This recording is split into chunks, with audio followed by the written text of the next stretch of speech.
your home for Northeast Ohio soccer. This is Breaking Lanes. Ladies and gentlemen, welcome back to the Breaking Lanes podcast. Once again at Kronis Academy, I'm your host, Logan Congrove, and joining me today from Cleveland Pro Soccer, our first non-player that we've had on the show is Gina Kelly. Gina, thank you so much for taking the time today. Thank you for having me. So Gina, tell us a little bit about yourself. Tell us what brought you to the game of soccer and why you're so involved now today. So I was born into a Croatian family. My dad played for the Croatian national team and put soccer right into my blood. I grew up playing soccer. I have always been a fan. And, after college, like most people got kind of taken away from playing the sport. But especially as I had children, got back into watching the sport, playing the sport, and just pursuing my career. And all of that kind of added up to where I am today. I was able to be part of the NWSL bid for Cleveland. And during that journey, signed an LOI for Division II women's professional team. And that's where I am today. Awesome. So talk a little bit about the NWSL bill, not to jump right into one of the biggest things that we could talk about, but what brought you to Cleveland Pro Soccer? Talk about what Cleveland Pro Soccer is, first of all. So Cleveland Pro Soccer is actually the kind of like the outward-facing name for Cleveland Soccer Group. Cleveland Soccer Group was founded in 2022 by it's founded in 2022 by Michael Murphy and Nolan Gallagher, and it was at a point where they were transitioning out of a company that they had sold twice, and really looking at what could they do.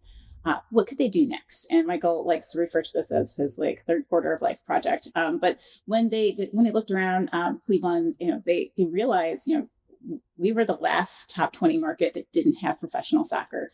And I believe Nolan's phrase is Cleveland deserves nice things. So they looked into it, and there were a lot of different threads in this journey that led to them acquiring rights to launch an MLS Next Pro men's soccer team.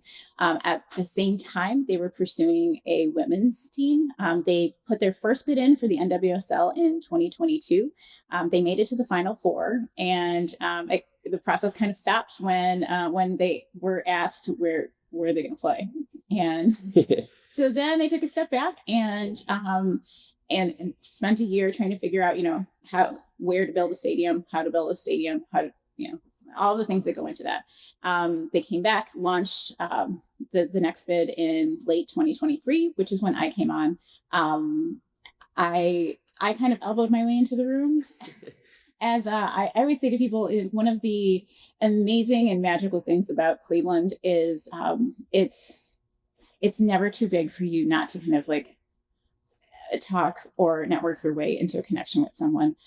So when the campaign was launched for the NWSL bid, I just saw some things that they needed to do to meet their goal. There were key markets that I was aware of that I knew they weren't targeting, and I felt like I could bring a lot to the table. So I poked around and ended up being able to have a conversation with Nolan Gallagher, and verbally vomited on him for about an hour. At the end of which he said, let's talk about getting you involved. So I ran our Back the Bid campaign, which netted 16,000 season ticket pledges. Wow. I was part of the presentation to the league when we went to New York, helped organize the visit that the league made in Cleveland, and was part of a group of amazing people who put together a really amazing bid for an NWSL team. We did not get it. And that's where we are. So talk a little about, you had that early conversation with Nolan Gallagher. What were some of the things you spoke to him about, maybe in those key markets that you were looking to help out with? What did you pitch to him as your role with the bid? No at all. No. One of the initial campaign, which was hitting one of the important markets, especially for Cleveland sports, was very much like Cleveland proper, younger audience that, is probably like one of the key audiences for the Cleveland Cavaliers. but only that group. And, you know, there are families, there are groups of friends, there are people in the inner ring suburbs, in the outer ring suburbs, people regionally who would be interested in this. So what I talked to him about was, you know, not only understanding the people who are Cleveland sports fans, and I think that was the thing too, is very focused on Cleveland sports fans, less soccer fans. Sure. Less the different segments of soccer fans, and very much not focused on women's sports. And women's sports right now, especially in Cleveland, is a very like hungry and growing audience that is being unserved right now. So being able to fine tune our message and how we're reaching people specific to those audiences. So not just saying, you know, soccer, but what does this bring to someone's life? Why would you want this? You know, how does this make you happier, make your child or your friend or whoever, like, how does it make life better? Because at the end of the day, like that's why you want to attend something or become a fan, sure, because it makes you feel a way. So what did you feel was, you mentioned, and I totally agree with you, the level of interest in women's sports in Cleveland is so unserved right now, and in Ohio in general. What made you and your group interested immediately in women's professional sports? Why is it so important for women's professional sports to be a part of this atmosphere in Ohio? I'm biased because that's what I want to watch. Sure, of course. Well, I'm biased as well. I get it. I'm with Walsh Jesuit. Women's soccer is a big deal to me as well. And you are an amazing advocate for women's. I appreciate it. Thank you. Well, before I was involved, Michael and Nolan, when thinking about building the stadium, understood that not only, you know, was the MLS Next Pro like a singular soccer team not going to be, you know, it's not going to be able to support the cost to run a stadium, but also there was this big opportunity, especially when they started this in 2022, to get in at a relatively early stage of NWSL. The bid that they went for the first time eventually went to Boston, and that team went for, I think, $53 million. Wow. Which is about $53 million more than I can do.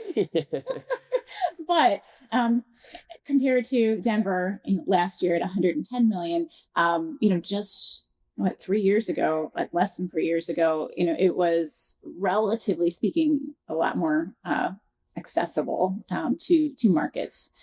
So they saw at that time that women's sports, we refer to it now like internally as like women's sports are, excuse the mixed metaphor, but in the top of the second inning. It's not at all the beginning of women's sports, but in terms of the trajectory, it's still early. Absolutely. And at that point, they understood that it was early, but they felt that momentum coming behind women's sports and felt like that was the time, to get it.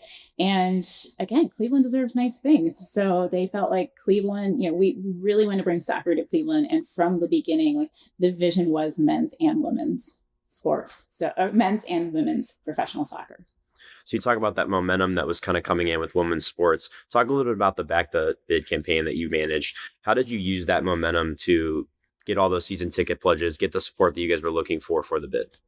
So just the quick origin on that was when Michael and Nolan did not get the team in 2022, some of the feedback that they got was, you know, next time you come to the table, you know, what might set you apart is, don't just show us market data. Don't just say we have this many million people and, you know, in the serviceable market, we have this many soccer families, which, you know, you still provide that, but they said, show us something real. This wasn't a completely unique idea because season ticket pledges was what saved the Columbus Crew. Mm-hmm. And so we, you know, when they were thinking of, you know, how to demonstrate that, you know, that was a really great and accessible example. So they originally launched the season ticket campaign. I took it over, and, you know, it was such an interesting, because what we were asking people to do is like, invest $26, and that was symbolic for 2026. Sure. Invest $26, not just for a shirt. And, you know, when you talk about an abstract, like invest $26 in a team that doesn't exist yet, in a seat that doesn't exist, in a stadium we haven't built yet. But the belief that Cleveland will be behind us, and to show that Cleveland will show up.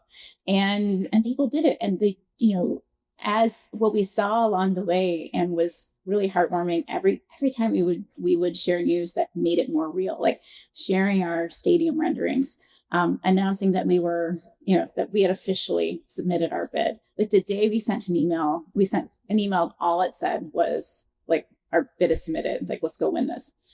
We probably got 1,000 season ticket pledges that day. And then as we got closer, and this was something that early on, when kind of mapping out that strategy, I was talking about the number of touch points it would take. So early on in the campaign, when I started, it would take between 7 to 14 touch points for someone to actually make a season ticket pledge.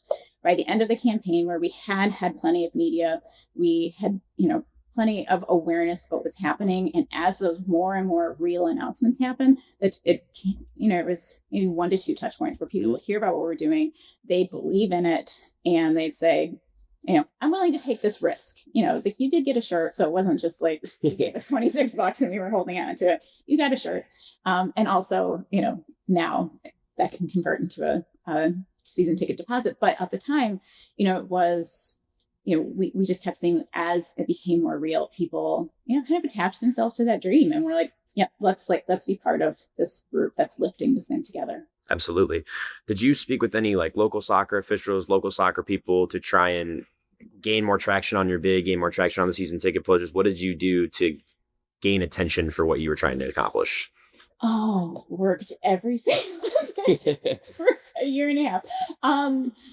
One of the first things that, before I was part of this, one of the first things Cleveland Soccer Group did was start wrapping their arms around as many soccer people as they could. Absolutely. So once I was on board, we already had a lot of clubs that had already said we're in. We reached out to every single youth soccer club. We have talked to pretty much all of the amateur clubs. And we talked to anyone who's doing like private training or, school clubs, and just said, we're doing this thing. Would you tell your families? Would you tell, the people in your community that, we want to launch and we want to win a women's professional soccer team for Cleveland. We need your demonstrated support. And, it was kind of a hard thing because, families, especially in clubs, are spending enough money on soccer. So I'd always say, like, one of the hard things, especially with families and being a mom of 2 soccer players, getting me to put money down on something that's a hypothetical in the future. Like, I will buy something that's for tomorrow. Sure. But for a hypothetical in the future, like that, takes a little more convincing, but man, did we see it come in. And it was a beautiful thing to be able to not only just get people, like, it's one thing, and it's amazing to have support on social media. But it's really great to see people actually take that step. Sure. The most beautiful thing I think that came out of this, we did these maps of all of the pinpoints of people who had pledged, and it covered, people pledged from all over the United States, mostly in Ohio, but just kind of mapping out each of those points was, you really got a sense of like how expansive the soccer community is in Ohio, and just seeing those pockets, you could tell that, I think Shaker Heights and Lakewood in particular were some of our highest concentrations, but you could tell that like there was a lot of like community building within the community. And so that's, and that's kind of the phase that we're turning into now, where we want to go back and say, okay, so for real this time. Yeah. But that was, I feel like that group was one of the most fun to engage, particularly because they, for a handful, they'd say, we'd love to do that. Would you be willing to come and talk to our kids? And that was my favorite part, especially for girls teams. And I think the best conversation I had was I explained what we were doing and why it mattered and how this was different for, girls their age. And one girl raised her hand and she was like, did you play in the NWSL? And I was like, no, And she said, why not? And I was like, well, one, it didn't exist when I was in my 20 years. And two, they would not have asked me to. But I love, because she was like, well, I'm playing in the NWSL. And I was like, you're damn right you are. Excellent. That's awesome. What, in terms of the clubs and stuff that you spoke to, you mentioned that there's a lot of different concentration around the Cleveland area, of course. What clubs did you say had the most influence, kind of bought into your vision the most early on or late on, however, at whatever time point when you were trying to pitch this bid, who would you say really bought into your vision as a local soccer group? Well, one, I have no preference over one soccer club or another. We got a lot of support from a lot of different clubs, but Shaker Youth Soccer Association came out on fire. And that funniest part, I wouldn't want to say funniest, but the most characteristic part. I live in Shaker Heights, so I can talk about it. When we came out with one of our first graphs of the different communities that had pledged, Shaker was in third, and within a day and a half, they had moved very solidly into second place. Wow. And it was, Sarah, who's the president of SYSA. You will see her. She's always wearing her Royal Police shirt. She will talk to people about it. She would always have a newsletter, would always share our news. She is so active in the community, getting people to love soccer. And I think that she's one of those rare people who she always puts the love of soccer before everything else, with respect to the club, and did such an amazing job of explaining to people what this was, why it mattered, and why overall it would help love of soccer in Northeast Ohio. So I think, again, we had amazing partners all over, but she definitely stood out. So you talk about that Loyal Clee t-shirt. I see it all over the place, which is a fantastic thing. What went into the design of that t-shirt? I know it's really important to what you and your group are trying to accomplish. What went into the design of the t-shirt, and what does it mean to you? It was designed before I was part of Cleveland Soccer Group. Sure. I believe it was designed by a really talented designer named Crystal. And I know that they wanted to capture what we were doing, the energy, but have something that was unique, and not have guitars. That seems to be a very common trend in anything Cleveland related. Right now, we can talk about this if you want, but right now we put out branding surveys, because we want input. Sure, absolutely. And I think that there are, so many amazing. I one Friday night I just pulled up and was reading our brand surveys. That's what I do. But I was crying just by the emotion that was in some people's feelings about what we should do. But one of the questions was what's a deal breaker? What should we not do? Straight 95% is guitars. Wow. No guitars, no music. Wow. And I love music, but I get it. I feel like we've all been overdone on that area. But they want, and that's why I think they, when they designed that shirt, bringing the arcade into it, I think was, and I'll have to go back and ask, but I feel like details like that seem very much like Michael and Nolan. They're Clevelanders through and through, and they're the people who aren't Cleveland on the surface. They're Cleveland into their cells. So pulling in that light detail of the arcade is, I feel just a neat Cleveland detail, and it's one of those hidden gems, and just like Cleveland. So I'm pretty sure they wanted something that kind of stood out as something notable, but that was also notably Cleveland. Absolutely. Pivoting a little bit before we talk a little bit more about the bid and then what's going on now with Cleveland Soccer Group, talk about the stadium. Obviously, there's been some awesome renderings for it across the years, and I'm sure we'll show them on the podcast.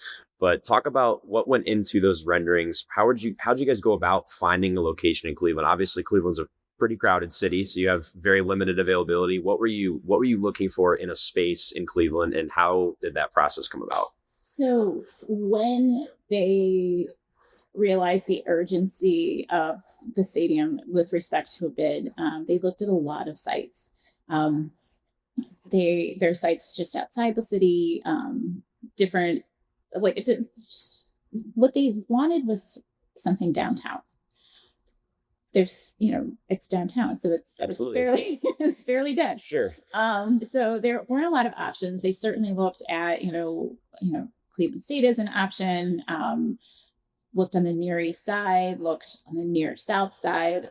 But one of the things that rose to the top was the site that where we have site control of now, which is across the street from Progressive Field. And I believe in 2020 was the site mapped out for a soccer stadium. Wow. So a different group had intended on building a soccer stadium there. I believe their plans were announced in like 2019. Mm-hmm. And then we all know what happened in 2020.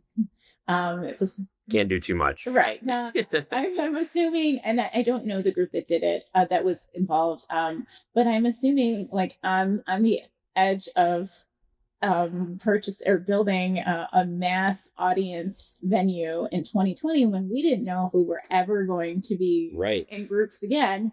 I'm sure they were like, pause. Hold on. So that is something that I do want to look into, just who it was, like what the effort was. I know that I believe I should say that it was they were building it with the intention of acquiring a team, which is kind of like the chicken and egg that is soccer right now. Sure. There are a lot of communities that so Cleveland, we don't have a stadium yet. We are the last top 40 market without a soccer stadium. And without a soccer stadium over 1,500, I should say, because we do have a beautiful soccer stadium at Groen. Mm-hmm. But we're the last top 40 market without a major soccer stadium. And, when you go to acquire a team, you're supposed to have one. Sure, yeah. Which is weird. And in fact, that was the experience that they had. It was like, you want this team, but where are you going to play? And, their logic was, well, if we get this team, we'll build a stadium. And which I feel like is most people's logic, but not a criticism of whoever makes those decisions. So when looking at the renderings for the stadiums, what were some things you guys talked about? What was important to you in building a stadium, you and your group? What was important in whether it was the landscape, the little details? What was important about this stadium that you really wanted to set your focus on? Well, I mean, not to harp on the location, but the location was number one. We want it downtown. We want it close to where Cleveland sports fans have been going to watch sports for 30 years. Sure. We wanted it to be accessible by bike and train and bus. Obviously we do have, and just so everyone can relax, we do have a parking plan. That's good. But we want to prioritize and at some point incentivize people getting there by something other than cars. Sure. And when you look at what teams in Europe are doing, there's so much more emphasis on sustainability, not just putting up solar panels in the stadium or composting, but working, trying to get the fans to have healthier habits too in terms of the environment. So we're really looking at that. The United States, especially with those types of trends, tends to be 10, 20 years behind. But I'm not waiting for those to get here. So we want to prioritize that in our brand. But we wanted to make sure that we had a stadium where every single seat would have an amazing experience. Michael and I in particular, respectively, have gone to the CPKC Stadium, 11,500 seats. Not huge, but it's a good crowd. Sure. It's a good amount of sound, and it's built to hold the sound in. There's not a bad seat in that stadium. Absolutely. And that's what we wanted. We wanted to make sure that it was comfortable, that that the right experience could be created for everyone. And that we also had different levels of experiences that people could have, whether it's suites or premium seating, things like that. We also looked at what's working in other stadiums. We went down to Lexington, Kentucky, that recently put their stadium up, and they were so welcoming and walked us around, talked us through what it was like building the stadium, how much it cost. It's some really great things. We even went into like their turf management room when we're able to just get really into like what it takes to build that stadium. And the reason we went there was it's 7,500 seats. It's a modular build, and it's kind of the style of stadium that we felt was appropriate for what we were launching. But we drove down there because we wanted to stand there, experience it, and say, if we put this in downtown Cleveland, is it professional soccer? And absolutely, it absolutely is. What we are building is not the same as that.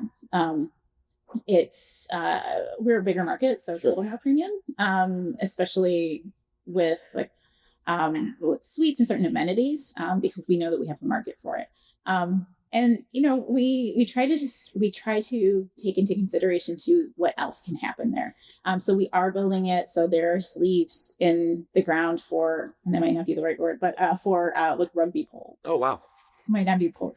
I apologize to any rugby fans. I watch it, don't know the names of anything. So we'll be able to host rugby matches. And we have an LOI from the Women's Elite Rugby League that recently launched to have some form of matches here. Awesome.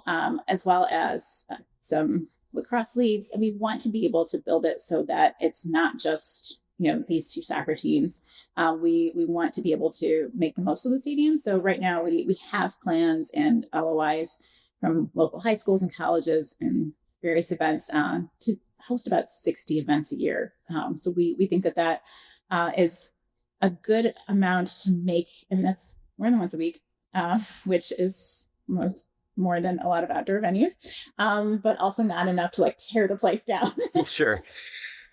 So you mentioned the LOIs from a lot of different semi-pro teams, high school teams, and it was mentioned in one of your press releases that came out that the group was really interested in having teams like St. Ignatius and Walsh Jesuit play in that stadium. What type of importance do you place on having local soccer be? I know you just mentioned a little bit, but elaborate a little bit more on the importance of having local soccer be a part of the stadium when it gets built. So I went to Guardians opening day, and one of the people, and I don't remember his name, but he's stuck in my head now. He one of the people who was in the area where I was said, this just takes me back to, I think he said 1997. I got to play in the Senate League Championship, on Progressive Field, Jacobs Field at that point.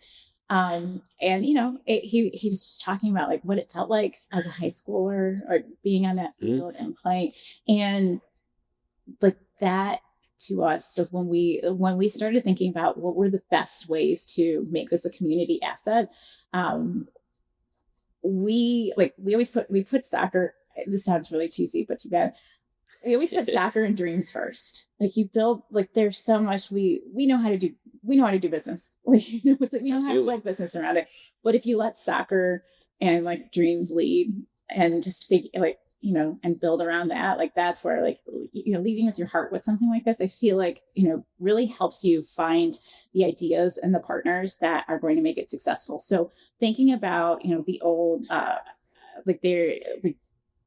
want to say they were the charity game, annual charity games between CMSD football teams, things like that, or even thinking about when the high school soccer championship was played at the old Columbus Crew Stadium. Playing in venues like that, yeah, I mean it's cool if you just get to tour the stadium, right? And play in it.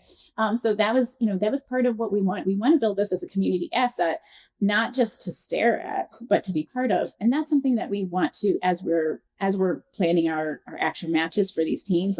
Is there an opportunity? And this is where we have to get turf experts in. Is there an opportunity before matches to have a high school game? Sure. Some other being able to use it and get more people to be able to be on this pitch and to feel what it's like to play in a professional stadium.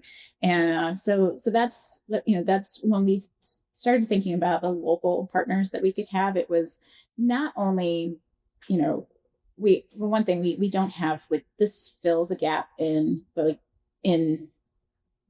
capacity side for that stadium. So Greater Cleveland Sports Commission can't vie for certain events because we just don't have the venue for it. Right. it's this one. And I believe, and I apologize to anyone if this is wrong. I believe it's lacrosse for Cleveland State, that they can't play their matches against Ohio State at home because the capacity is too low for route that draws. So think about what that means in revenue for Cleveland State to never be able to play their matches here. So that's, that is a problem that we've seen in a few different areas. So, we want to be able to bring more people to downtown Cleveland, and bring people to Cleveland, period, using sports. Did you feel any extra pressure when, this might not even be something you've ever thought about, when the Cleveland Browns were talking about moving their stadium? Did you guys feel any extra pressure to make sure that something still stays in the heart of downtown Cleveland? They're talking about moving out to Brook Park. My mind jumped immediately to your guys' bid. When I heard about all of this, did it create any extra conflicts for you guys? Or do you think they kind of opened up a window or an opportunity for this stadium to be what people come to in Cleveland? Cleveland Browns Stadium, if it leaves, will take 470,000 fans a year from downtown Cleveland. Wow. Our venue will bring 400,000 fans to downtown Cleveland a year. We looked at this as, we think that, sports belong downtown. Sure. We think that, that's a whole area that we're not involved in. And unfortunately, we are trying to build a stadium, and historically the single worst moment in Cleveland to talk to anyone about a stadium. But we really did feel not only the opportunity to whatever happens. So if they leave, we get to supplement some of what's lost. If they don't leave, we add 100%. So we do think it's an opportunity especially when we talk to our neighbors, the Cavs and the Guardians, we want to continuously be additive to downtown. So when that was happening, that was one of the things where we didn't just plan out what events can we have here in theory. We went out and said, can you sign a letter of intent? How many people are we going to have at this? And that's where we did real studies on what can we realistically expect, and then even lowball it. So we have responsible numbers, but what can we realistically expect for these types of events, so that we can have, when talking to anyone about why this stadium matters, we can say, baseline, we're bringing 400,000 people downtown, and those are people who are going to sit in the seats. I read one time that something with Ground Stadium, with people who come downtown for Grounds games, it's, some crazy number, 65%, never even walk in. Wow. Same with Guardians games, it draws so many people downtown just to be part of the energy. Sure. And that's what we want to do with 60 events, bring people downtown. While it's been a bit of a dramatic time in Cleveland to talk about stadiums, we see this as, it's not only bringing a number downtown, but consider too, these are people who may not have already been coming downtown. This is a different market. This is a different group of people. Browns, my family, it's Brown season ticket holders, so that's not at all a diss on Cleveland Browns fans, but it's we're bringing in a whole different market, much people different, who haven't had something to to go to. I mean, that really that their heart is attached to. So we do think that we can fill a really big void in a few different ways. Absolutely. So pivoting away from the stadium, let's talk about how the rest of the bid resulted. Obviously, you mentioned the bid did not go through, but let's talk a little bit about the process. And once you had some plans going ahead about the bid, what did you take? It came down to, correct me if I'm wrong, it was Denver, Cleveland, and what was the third one? Cincinnati. Okay. So a lot of people thought that Cleveland had the edge over the three. You go to New York, talk about what those meetings were like, and how confident were you feeling that it was going to be Cleveland? All right. I felt 100%. I did too. I really did. And at one point, Meg Linehan from The Athletic, she did a podcast and she picked Cleveland, and she was like, I don't know her exact phrasing, and I may just remember it in more glorious form now, but she said, I don't know how they don't give it to Cleveland.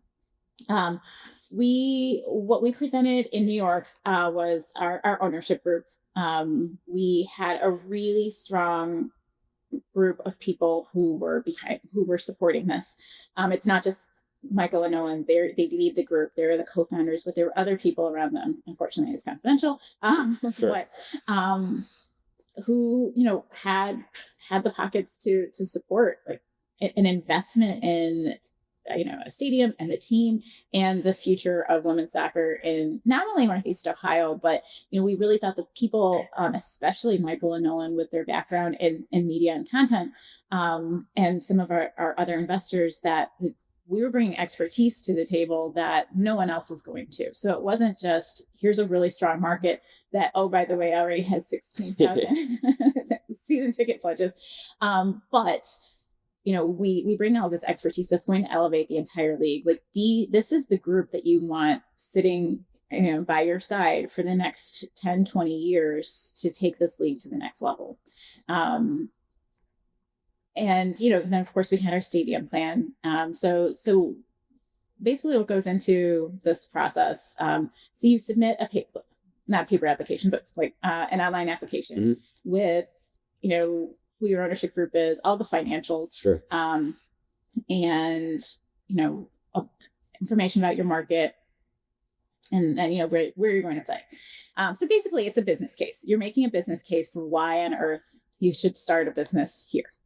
And then I don't recall the exact number, but at some point I feel like I read that there were like 80 markets that self-identified as wanting a team. I don't know if they received 80 applications, but one of the articles I read mentioned that number. So we were invited in September to go to New York and present. So we presented, our ownership group. We were all there. We talked about our market. We talked about our stadium. Answered a handful of questions. I walked out and was like, "We're getting something." And I feel like we all felt positive about it. And then, weeks went on, and then we finally were told, we had a site visit. We hosted the league in October. That visit included, we had a dinner with like local elected officials as well as like corporate leaders. The point of that, and I'm just trying to give a little more explanation about what goes into Absolutely. it. I think, and just on a quick aside, I feel like I have no idea what went into acquiring a professional sports team going into this. And I don't expect other people to, but I do feel like the common like perception is that like Justin Bibb walks up to a counter, gets like a checklist and like checks off what sports teams he wants, slides it across the counter. And then, because a lot of the feedback we get is like, oh, well, the city needs to do this or the city needs to do that. And the city, well, very supportive, like isn't like, they're not right. They don't own the team. They're not part of the team. So anyway, but they were very supportive in this process. So we had that first night of elected officials. And part of that is like, the mayor's office talking to the commissioner and saying, we believe in this. We're the right place for you. We're going to support this. The county executive, same thing. And then the governor also called the commissioner on her way into Cleveland and talked to her about why Ohio was, and I feel like he played a little bit of a stronger role for us than some other markets. So I feel like he preferred Cleveland. But then of course our corporate leaders, just to demonstrate, we would have sponsorship opportunities. We would have, suite sales. We would be able to support it on that higher end level. And then we did a day of tours around the city. We went to the stadium site. We had two different potential training facility locations. We also, at that time, we knew that with the launch date of spring of 2026, we weren't going to be able to build the stadium in time. Right. So our contingency plan was to play the first part of our season in Brown Stadium. And like our plan, and I don't mean to ruin this for anybody if they thought this was a secret, we were going to sell out Brown Stadium. And I have no doubt that we were going to be able to. Like, we wanted to play the first ever women's professional soccer game in Ohio in Brown Stadium to, in front of 67,000 fans and set the world record. I believe it's a world record. It's at least an NWSL record, I believe. So we took them through the stadium and just showed them like what the facilities were. And, they're trying to make sure that the experience that the players have when they come here is going to be the best. And so I feel like they did a really great job of, asking the right questions, wanting to see everything that we would bring to the table. And then, you wrap up the day with, again, going for your business plan, your business case, and then answering questions. And then they go away and you hear nothing for weeks upon weeks upon weeks. And, they did some follow-up questions. They, had additional due diligence. And then one day we got a call and said, Denver got it. So that was the process. What was it like when you guys got that call? Obviously disappointing to hear, but how quickly were you able to say, okay, let's pivot and try something else? What was the reaction among your group? Stunned silence. It was a very short call. And when we hung up, I honestly burst into tears and was definitely like on the call. Honestly, I'm like, don't cry. It's a lot of work. And so, we ended the call and I bawled. And then, but like seconds later, Michael called me and said, okay, what are we doing? And I was like, I'm going to take a nap. But he's such an engine for moving forward that like I probably would have just gone back to working in like B2B tech marketing. There's nothing wrong with without him being like, no, what's next? So that was before the holidays, and I think he started thinking about what to do next. And we did explore other NWSL teams. So there were a handful that were either privately or publicly for sale. We didn't pursue them fully, at least to my knowledge, because the guarantee of moving it to Cleveland wasn't there. Right. So, Houston was very publicly for sale, but I believe it was meant to stay in Houston. And, it's like the people who are launching soccer in Cleveland have no interest in putting the Cleveland soccer team in Houston. Right. And then, we looked at Super League, and, we thought about our options, and then we took 2 weeks to just breathe. And that was just the holidays.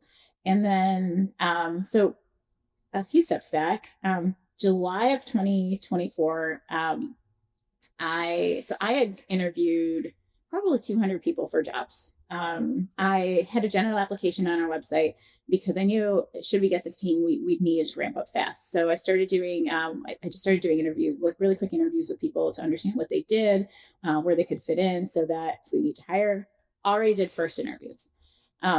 I talked to a lot of women who had been either semi-professional, on their path to professional, like got cut, whatever. Their careers didn't they didn't make it in whatever the professional league at the time was for very long. And a handful of them were like, well, then I had to play in Iceland, or I played in Turkey, I played in Spain, and which also, like, granted, doesn't sound that bad. Still pretty cool. I was like, well, but I understood. It's like it was either that or, the one woman I talked to, she was like, I did that, but then I just couldn't sustain it. So she became paralegal. And so that's always my thing. It's like, there's zero wrong with being a paralegal. But if your dream is to become a professional soccer player and you make it through the final, almost final cuts of NWSL, and you don't make it, and your options are move to Iceland or become a paralegal. If you don't have the means to move to Iceland, it's like but those options are different on the men's side. And that's what made me start digging. And I think it had been kind of in the back of my head that I understood that the two sides of the pyramid were unevenly stacked. And at this time, when I started looking into this, Super League hadn't launched yet, but it was intended originally as Division 2, and then they moved up to Division 1. I believe at this time they had already gone to Division 1, but for anyone who's not familiar, Division 1 on the women's side is NWSL and USL Super League. nothing at Division 2, nothing at Division 3, and then a whole bunch of really, I think, talented women in division in amateur. Sure. And so I started poking around and came upon WPSL Pro and reached out to the guys and like, what's going on? And so they and basically like what was in my heart of like they were like, there's a big gap in the system, and we need to be able to support the player pathway better on women's side. And just to underline something, no disrespect to men's soccer, but which side is globally dominant? For sure. So, that we've been able to achieve that without a proper support system is amazing. But it's time for that to end. So anyway, while I was doing that, looking into that, what this league was, being created for, the people who were building it, I really believed in it. So I signed an LOI to launch a WPSL Pro team in Cleveland. At the time, it was supposed to be Division 3. I did that because, again, I believed 100% we were getting an NWSL team. For sure. And we needed to create a pathway. We needed an ecosystem, to build an ecosystem. I announced it at that point as Northeast Ohio because I was like, well, I'm not going to put this right next to the NWSL team. Like maybe, and that was like, maybe I put it in Akron, maybe I put it like someplace else where, we can build community around this, really build an audience for it. But so I had that, and I told the league, like, I really have to get through this other thing I'm doing before I start working. And they were like, it's fine. Like, we get it. It's fine. But I also told, before it was announced, I told Michael and Nolan, I said, I signed an LOI for this team. It's not going to be a distraction from what we're doing. I'm keeping it relatively quiet because there's plenty of time for it to create its own life.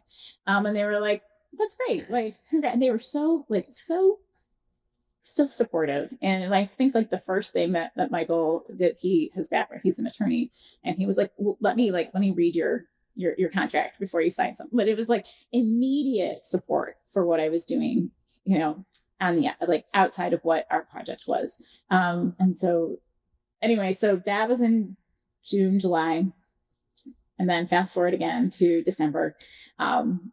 We were thinking about what to do. We looked at all of our options, and then I took Michael out to lunch to thank him for letting me be part of this amazing journey. And then we just started talking about the WPSL Pro team, and he just said, what do you think about, launching that team under Cleveland Soccer Group? And it kind of, the snowball started growing. And then as we got involved, we ended up getting involved in the league itself. And with a lot of growing interest and investment in the league, we were able to really quickly take it from Division 3 to Division 2, and that's where we're launching it. So what's the next steps for WPSL Pro with Cleveland Soccer Group? What should our viewers and Cleveland sports fans be looking forward to from this group? So WPSL Pro will launch in spring of 2027. We had intended on originally doing like a preview season in 26, but because no one wants to miss those tailwinds of the World Cup, but locally we'll do other activities, but we'll launch this team in spring of 2027. The team will play in our downtown stadium, which will be built by then. Excellent. And right now season ticket deposits are open. But I think more importantly, there's no name yet for either our MLS Next Pro or our WPSL Pro teams. So we are welcoming people to be part of that conversation. As I mentioned earlier, it's such a beautiful thing to see people like this. I feel like so many people have really thought about this. So we want to build 2 team brands that people want to wear proudly. And so we're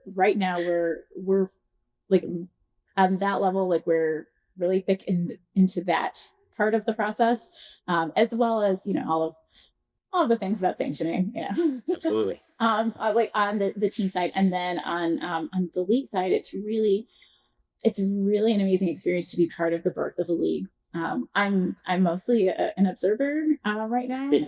I've been supporting. We're really fortunate to have really strong leadership. Sean Jones is the co-founder of the league, and I believe, I feel bad if I get his title wrong, but he's president of WPSL.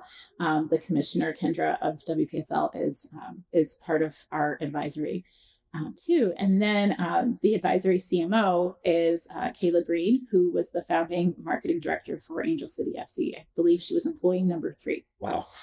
So it's not it's not small chops. Leading this thing. So we have, and there are other people involved, but we're trying really hard to build something that, it's not only about development in terms of developing talent at the Division II level, but we want to create a really strong, commercially viable league that is perfect for markets like Cleveland, Detroit, Pittsburgh. Mm-hmm. I'm mostly trying to drum up regional. Absolutely. But truly, when you think about NWSL right now, you need a billionaire owner, and you're really, you're pricing out a lot of markets that would love women's professional soccer. And I think that we have that opportunity to create something not only that brings women's professional soccer to more markets, still qualifying ownership at levels where they can support it. But also one of the reasons why I got into it, aside from providing more career opportunities, I think we have an opportunity to take a stand on things like maternity leave and minimum pay. Like we want to be able to pay women a full-time salary. And, I think that by doing that, and of course, one of the first things I did when kind of jumping up on that soapbox was, well, the first thing we have to do is figure out the revenue plan and figure out how do we responsibly and sustainably do this so that women can have a full-time job. But then we also want to think about not just women who are coming up in their careers, but how can we make this a full life cycle? So when, so being able to bring in veterans, not only to play the final years of their careers, but to bring the level of expertise and leadership that they have. So being able to, have that be part of their job description and what they get paid for. And then, if they're interested in coaching, be able to put them on that path, or if they're interested in being in the front office, put them on that path. So making it, there's, again, putting soccer and dreams first, building the business around it. It's going to make us really competitive. And Cleveland's taking a leadership role in that, because we know that we are a Division I caliber city. Our sports fans, our ownership group, the stadium that we'll have, we can sustain that. It didn't work out for us. We're not closed off to it. We do think, that's still in our long-term plan. But this team and our investment in this league won't go away. We are all in on this. If we add a team on top of it, it'll still, it'll be part of that ecosystem. But we think that this is a really powerful opportunity to change.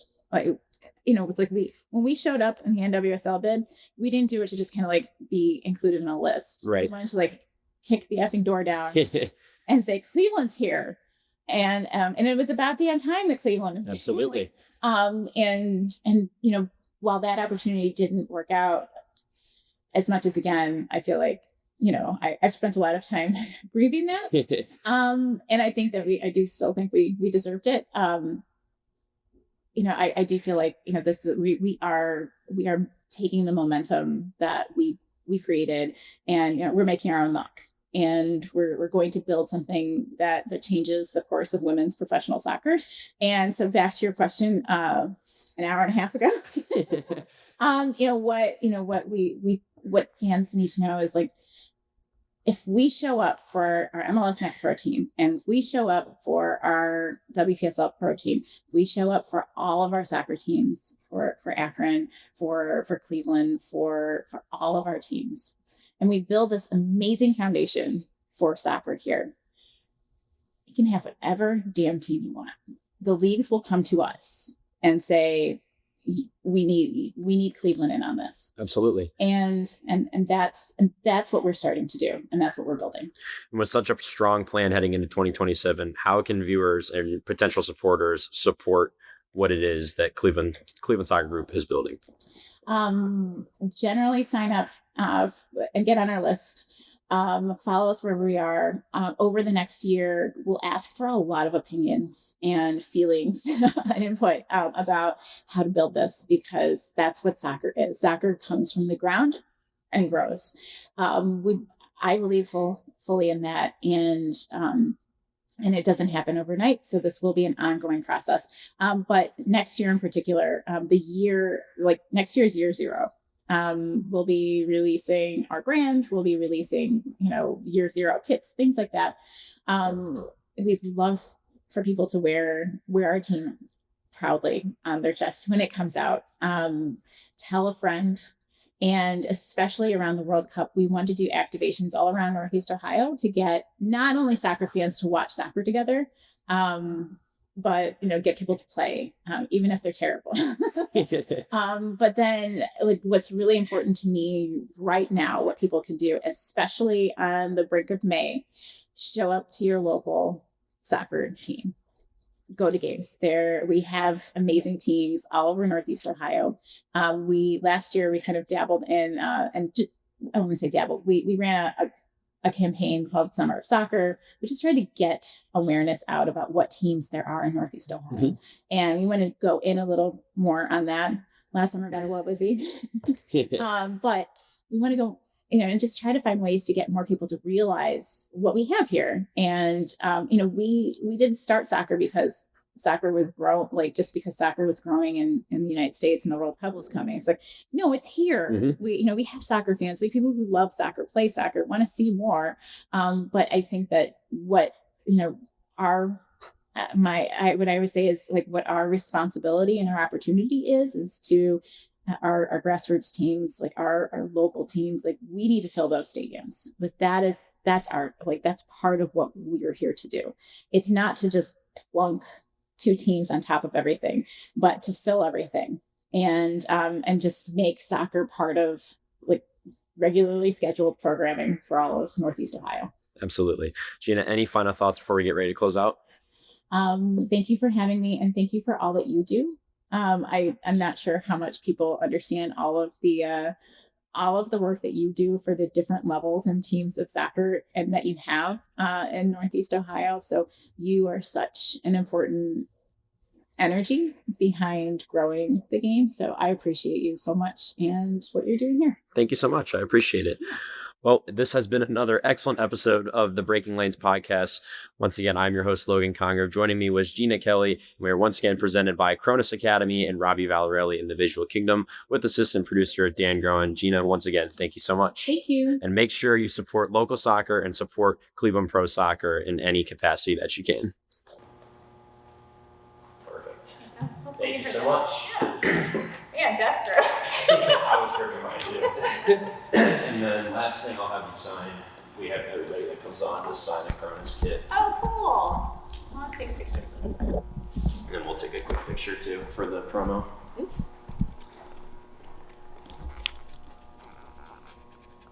Thank you. Perfect. And then just one more quick picture.